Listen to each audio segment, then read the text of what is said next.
bakunzi ba Radio Maria Burundi, ijwi ry'Imana iwanyu, ijwi ry'Imana iwacu, ndabaramukije. Uyu ni wa mwanya mwiza w'ikiganiro mukunda, urukundo shingiro ry'amahoro. Mwama mwumviriza iminsi yose kuwa mbere isaha 2 z'umugoroba aha mu Burundi, kugira ngo ikiganiro cacu kitwunguye ingo twambaze duhwanye imitima, dusabe dawe wa twese adusage mutima wiwe mweranda, mutima w'ubwitonzi, mutima w'ubwenge, mutima w'amahoro, mutima adushiramwo inyota yo gukunda Imana. Kaze mutima utuvukanishe, kaze dushiremwo akanyota ko gucambirwa ivy'ijuru. Kaze mutima udutagatifuze, kaze mbaye Tereza y'umwana Yezu udukuremwo inambu yose yotwigiza kure y'Imana, inambu yose yotubuza kuzoharurwa mu gihe c'aberanda. Urakoze dawe mwiza kutwunganira na mutima wawe mweranda, natwe tumwakire, turamwakiriye, natugire intore ushima. Amen. Bakunzi ba Radio Maria Burundi, ijwi muriko murumva ni rya Merasi Ndayirukiye, umugenzi wa Tereziya. Umugenzanje nawe nabidondore tuyage tuzinanye, maze aca komeza ikiyago. Nanje icambere na mbere novuga banje kubifuriza umunsi mukuru mwiza w'aberanda bose, kuko n'uyu munsi nyene nanje nitwa Mama Maria Yusina Niyongere, kaba nshimiye umuvukanyi wanje Merasi mu gutangura kino kiganiro yadufashije mu kwambaza mutima mweranda. Uyu munsi rero tugerageze gutegera ico Tereziya y'umwana Yezu atubwigisha, akavuga ati aberanda nabagendeye ijambo ry'Imana. Kuza turafashanya buke namwebwe muzoshobora kutwunganira mu kurungika ubutumwa bugufi mukoresheje ya mihora mumenyereye kuri reo ni 7149 nayo limitere ni 67 Bakunzi ba Radio Maria Burundi, ijwi ry'Imana iwanyu, ijwi ry'Imana iwacu. Iki ni cya kiganiro nk'uko mugenzi wanje yabivuze, urukundo shingiro ry'amahoro. Tereziya y'umwana Yezu atubwira yuko aberanda ari abantu bagendeye ijambo ry'Imana. Reka rero tubiyagiye mu masema 3, tubanze twibukanye ko twese twahamagariwe kuba beranda. Dutera intambwe twibukanye ko Yezu ari we jambo ry'Imana, hanyuma twerekeza amaso kuri Tereziya mweranda, twibukanye ingene ijambo ry'Imana ryamumurikiye agashikira n'ingoga ubweranda. Ntazaririye rero umuvukanye naje ku isemo rya mbere. Isemo ya mbere no kwibukanya amateka y'umuntu. Iryo teka rya mbere na mbere nuko umuntu yarimwe mu gashusho k'Imana, nk'uko igitabo c'amamuko kibitubwira. Umuntu rero Imana yamuremye ifise umugambi ukomeye wo kuzobana n'Imana imyaka yose, ariko gatarudubi ariyo shetani vyayiteye inzigo, ishituma umuntu aba bahibiyake. Ikasinirirwa ndabivuga ko byinshi, nkundira rero ngaruke kuri iryo tegeko ryo gusa n'Imana, bweranda bwose, urukundo rwahebuje. Iyo Mana itaturekeye mu gaheza, Imana imaze gutora igihugu cayo Israeli, yarakireze iguma icibutsa uwo muhamagaro, aho yabariya Musa ati shikiriza ijambo umuryango wose bene Israeli, ubabwira uti nimwe beranda kuko ndi mweranda jewe umukama Imana yanyu. Balevi kabane ca 19 akaronka 2. Imana yaciye igenekereza Musa ingene bene Israeli bategerezwa kwigenza kugira ngo babe beranda. Ni kwa kubaha Imana, ni kwa kubahana abantu hagati yabo. Imana ntiyagejeje aho mu kuguma yibutsa umuhamagaro wo kuba beranda, irigana ya mabwirizwa yose yatanga kuri bya bisate by'amabuye nico yasigura. Ku bisanzwe amabwirizwa y'Imana aserura ico Imana ishaka, yerekana ko wigejeje nk'uko Imana ibitegeka utera uba mweranda. muvukanye na jewe iyo semo y'umuhamagaro ndafize ico ndayivugako. Turazi ko ivyavuzwe mu bwuzure bwa kera vyose Yezu yaje kubirangura mu bwuzure bushasha. Nico gituma uwo muhamagaro nk'uko Injili ya Matayo mweranda ikigabane ca 5 umurongo wa 48 wivuga, Yezu yagize ati mweho rero nimubeberana nka so wanyu wo mwijuru. Aho rero nta kugira nk'abandi, nta ugira ngo reka ngira uko ngire kuriya ngo n'abandi niko bariko baragira. Oya, ntidutegerezwa kugira nk'abashezi, dutegerezwa kugira nka dawe mweranda ari mwijuru, kandi nta citwazo dufise cyo kutababeranda. Dawe yaraturungikiye jambo wiwe burabwiwe nyonga z'ikigongwe ciwe Yezu Kristo. Umwe bitabo vyeranda bitwereka ko yagira neza haciye hose. Yezu rero yaje kutugaragariza urukundo kigongwe karanga ntahinyuzwa kubweranda bw'Imana. Mama, reka na jewe nshireko akandi gasemo. Umuntu wese yahamagariwe kuba mweranda. Ukuba mweranda nako gushikira umurikiwe n'ijambo ry'Imana nk'uko wamaze kubivuga. Yego cane. Yezu ati ku munsi wa nyuma Imana izosobanura aberana n'abatari beranda ifatiye kuri rya jambo ryayo rijya nyene yayaze mu bwuzure bwa kera ikarinogereza mu bwuzure bushasha. Deuteronome 6 kuva ku murongo wa 4 gushika ku murongo wa 5. Reka mbere nsubire ndayisome. Umviriza Isirayeli, umukama Imana yacu niwe Musa mukama. Urakunda rero umukama Imana yawe n'umutima wawe wose n'ugushaka kwawe kose n'ububasha bwawe bwose. Iryo bwirizwa rirakomeye. Yezu yaje ari ryo ashimangira. Iryo bwirizwa ry'urukundo. Ubwo rukundo dutegerezwa gukunda Imana n'abantu. Muravyisomera kwa Luka igabane c'icumi akarongo ka 45 gushika ku 28, Mariko ku 12 akarongo ka 28 gushika ku 31, Matayo ikigabane ca 22 akarongo ka 34 gushika ku 40. Abo mu buhinga bw'ivyuma babanze batumire amate. Burya kare niho nari nteye kuri iryo bwirizwa rya kabiri. Namba Tereziya mwana Yezu avuga ko aberanda arabagendeye ijambo ry'Imana. Naho ntaraja mwijuru ngo mbone abari yuko bameze, ndemeza gose ntihenda ko iryo jambo ry'Imana rivuga urukundo ari ryo ribahuza bose. Niryo ryabamurikiye, niryo ryaberetse aho baca kugira ngo bashike mu bigero. Yezu niwe jambo ry'Imana, niwe yungira ubumwe abantu bose, aberanda bobo nk'ukunduko. Ijambo ry'Imana rirabivuga riti ikizomenyesha ko muri abanje nuko mukundana, kundane nk'uko nabakunze. Yezu rero akabandanya avuga ati jewe ndi nzira, ukuri n'ubuzima, ntawuja kwa data atanciyeko. Tubisanga kwa Yohana 14 garuro ka 6. Aberanda rero nabo bakiriye Yezu. Yohana avuga ati jambo yari Imana yaraje ku isi ariko abiwe ntibamwakiriye, yamara bamwakiriye bose yabagize abana b'Imana.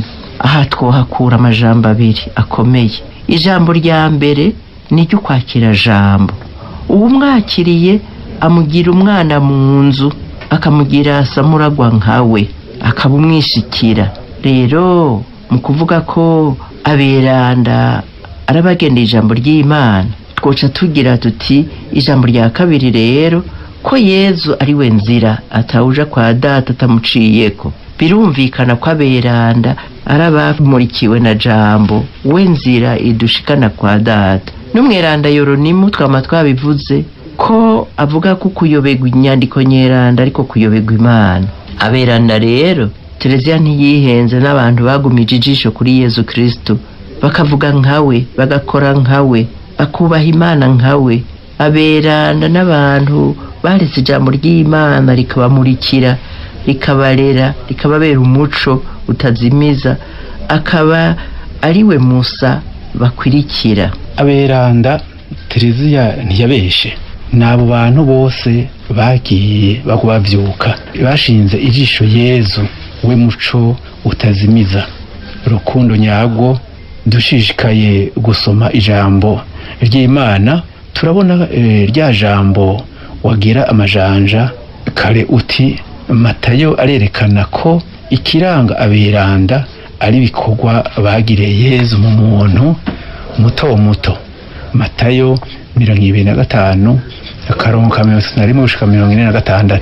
Uwo muntu ashonje nurya Francisco Xaveri yitera mu ziko ngo amenye ijambo libone libeshaho. Nurya Vicente wa Paulo, Tereziya wa Calcutta n'abandi benshi bihebeye ni kurya ba Cosima na Damiano n'abandi bitanga ngo bene wabo ngo baronke ubuzima. Ibyo bikorwa by'ikigongwe byose bitarinda kumurikwa n'imbonesha kure, birahura umuco kuri jambo w'Imana Yezu Kristo, ko na wewe jewe twese tumurikirwa n'iryo jambo. Rero turikire hamwe tumurikirwe n'iryo jambo ry'Imana. Mugenzi, akanya karitereye, reka duce ku masonga ingene Tereziya Mweranda yamurikiwe n'ijambo ry'Imana. Bakunzi ba Radio Maria Burundi, ijwi ry'Imana iwacu, ijwi ry'Imana iwanyu, turi mu kiganiro urukundo shingiro ry'amahoro. Uyu munsi Tereziya umwana Yezu atwigisha ko aberanda bamurikiwe n'ijambo ry'Imana. Twabonye ko kuba aberanda ari umuhamagaro wa twese, ko atacitwazo dufise, ko ijambo ry'Imana ari Imana yo nyene, jambo yigize umuntu kugira ngo atugire beranda. None rero dusimbiza turabe ingene Tereziya tubwira ibyo yabayemwo. Ni nko kwibukanya kuko twama twabiyaze. Ubwa mbere Tereziya nk'abandi ba Kristo yarashaka kwitaba umuhamagaro uko bamweranda, ariko mu gihe ciwe kugira ngo ushikire ubweranda abantu barakarira gose umubiri wabo, bakihana, bakibabaza, bakikubita, bakisonzesha, bagakora ibikorwa byinshi kandi biboneka. Mbere Yohani w'umusaraba n'abandi barerekanye mu bitabo banditse ko hari ingazi nyinshi urondera ubweranda ategerezwa kuduga. Tereziya rero abiravye hasi hejuru yagize ati aho sahanje. Aca yegera ibitabo vy'eranda, arasenga, arasoma, arasaba Imana ngo imumurikire, imurangire aho yoca kugira ngo ashikire ubweranda, kuko yarazi neza yuko Imana idashobora kudutegeka ikidashoboka kandi dukunda. Na buryo uwo mugambi ari uw'Imana, eka ntiyatevye gutora inyishu. Niho rero Tereziya yubura akayira yipfuza kandi yoshobora gucamwo. Ni nako yaciyemo akayira gatoyi kagororotse kagufi, akayira gashasha. Adatevye rero Tereziya asoma mu gitabo c'imigani kigabane c'9 umurongo wa 4, abona handitse ngo uri mutoyi nazi wanje. Tereziya ati ndubuye bantu. None mu buhinga bwiwe ati aribaza ati none uyo muntu mutoyi niyashikira Imana, iyo Mana izomugenzite. Ntibitevye kwa Isaya Tereziya asoma ngo uwo mutoyi nk'umuvyeyi nzomusimbagiza ku bibero, nzomutwara mu kwaha. Kwa Isaya 66 umurongo wa 13 na 12. Aha twohagema ibango ntuze. Tereziya aratwigishije kwegera ijambo ry'Imana kugira ngo muri uru rugendo turimwo ntiduhushagirike ngo turondere umuhoro kwaha. Ijambo ry'Imana byaratumye Tereziya ategera neza ko Imana ari umuvyeyi amukunda cane, gushikaho nawe abona ko ategerejwe kwizigira iyo Mana atahandi yoraba atari kuri iyo Mana gusa. Tereziya mweranda amaze gusoma ijambo ry'Imana akabona ko ibwirizwa riruta ayandi yose ari ibwirizwa ry'urukundo, yaciye yemeza ko urukundo ariyo nzira iheta izindi zose ishikana ibukama ataguhushagirika. Uravyisomera mu nyandiko B urupapuro 3 inyuma. Tereziya w'umwana Yezu usomye inyandiko ziwe nk'uko twama twabivuze usanga atakindi avuga atari inyandiko nyeranda. Mbere n'ibintu bitangaje burya, kuko mu gihe ciwe abakristo ntibari barekuriwe gusoma ijambo ry'Imana nk'uko twebwe turisoma, bahwana n'iryo jambo ry'Imana mu gihe c'inkuka y'imisa canke mu bisabisho. Ariko bene Maritino cane cane Tereziya na Serina bari bafise akamenyero ko kwandika ijambo ry'Imana bumvise mu nkuka y'imisa ryabashitse ku mutima canke mu bisabisho. Aho rero Serina agiriye mu Karumeli akagenda atwaye ako gatabo bahoze bandika mwayo majambo, karagiriye ikimazi gose Tereziya w'umwana Yezu akaja arakarabamwo naho yandikiye ibitabo agakoresha. Bakunzi ba Radio Maria, n'ubu turacari mu kiganiro urukundo shingiro ry'amahoro. Twabonye ko twese twahamagariwe kuba beranda nka Dawe wo mwijuru. Twibukanye ko ico kivi co kuba beranda Imana ibifise ko umugambi, kandi iguma itwereka akayira twocamwo, idusaba kugamburukira ijambo ryayo, nkako ijambo ryayo niryo rimurikira abarondera gushika iwayo mu buhirwe budahera. Tereziya w'umwana Yezu nawe akaba ahejeje kudukura inkoni gushitsa ati urukundo niyo nzira idushikana ku Mana tudahushagirika. Tubisoma mu nyandiko yiwe B urupapuro rwa 3 inyuma. Erega umuntu yarimwe mu gashusho k'Imana, urukundo kigongwe, agendeye urukundo niho acashusha na jambo yigize umuntu akabana natwe.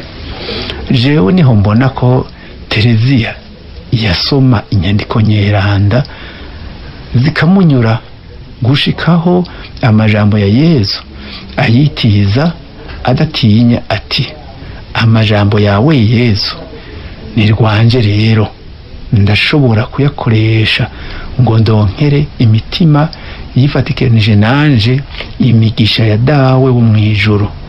Tubisoma mu nyandiko C urupapuro rwa 34 inyuma.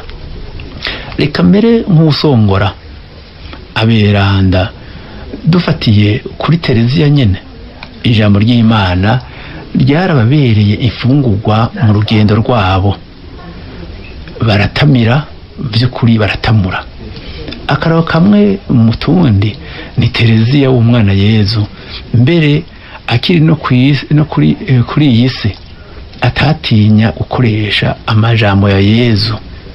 Vyongeye Tereziya akiri ngaha ku isi nka Yezu yaratinyuka gufungura ku meza y'abacumuzi, mbere akabasabira ikigongwe nka Yezu ati, ariko Mukama, umwana wawe yarategereye uwo muco wawe mweranda, arasabiye ikigongwe bene wabo, ntashobora kuvuga ku izina ryiwe n'irya bene wabo ati, tubabarire Mukama, turungike uducyoroye, hindura abo bose bataramurikirwa n'umuco w'urumuri n'urumuri gukwemera, nabo baje bawubone wakaka. Ibyo tubisoma mu nyandiko C urupapuro rwa 6. Uvukanye Tereziya, ivyo twigishije uyu munsi birakomeye. Reka dusozere dushimira Radio Maria yadufashije gushikana iki kiyago mu mihingo myinshi y'isi.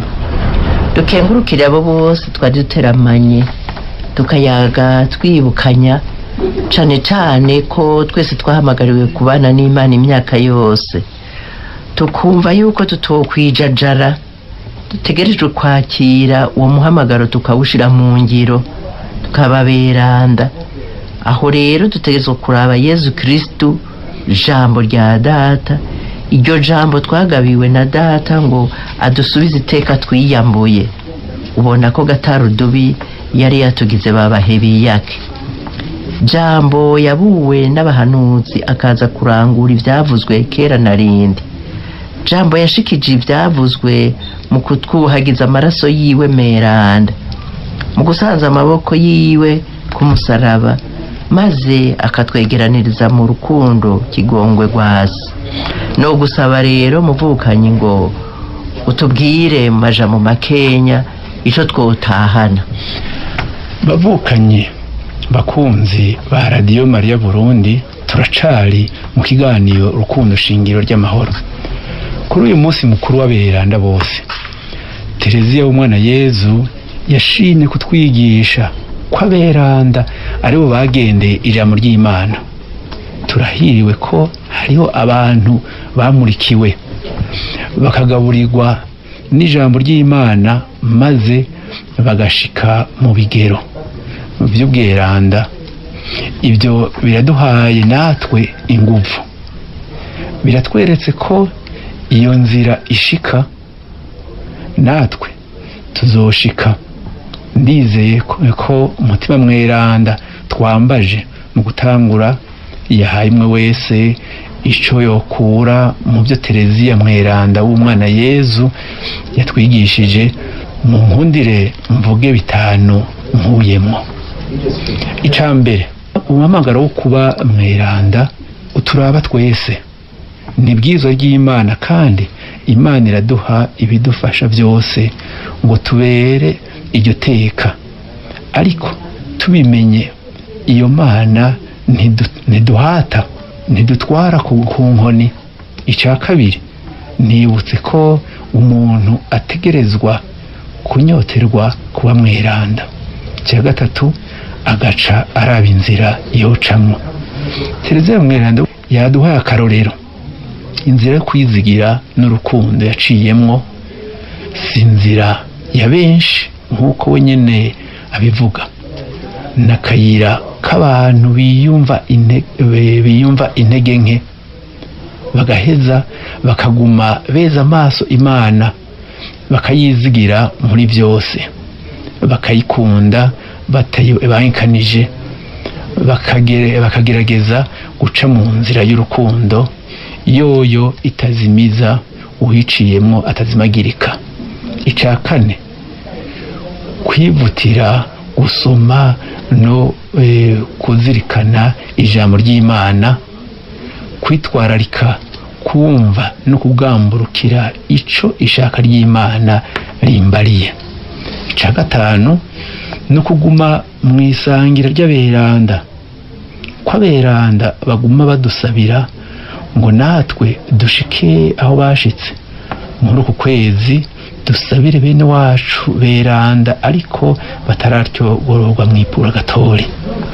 Nsanze mucarimwe ko aberanda ari abakurikiye Yezu bweranda nyabwo w'inzira itujana kwa Data. Mwari kumwe na Merasi Ndayirukiye, umugenzi wa Tereziya mweranda, na mama Yosina Niyongere. Tubasezeye tubipfuriza kunyoterwa ubweranda no kunywana rwose na Yezu ujambo wa Data, we ndongozi itujana kwa Data mu buzima bw'amaho. Turi kumwe muri urwo rugendo. Murakoze.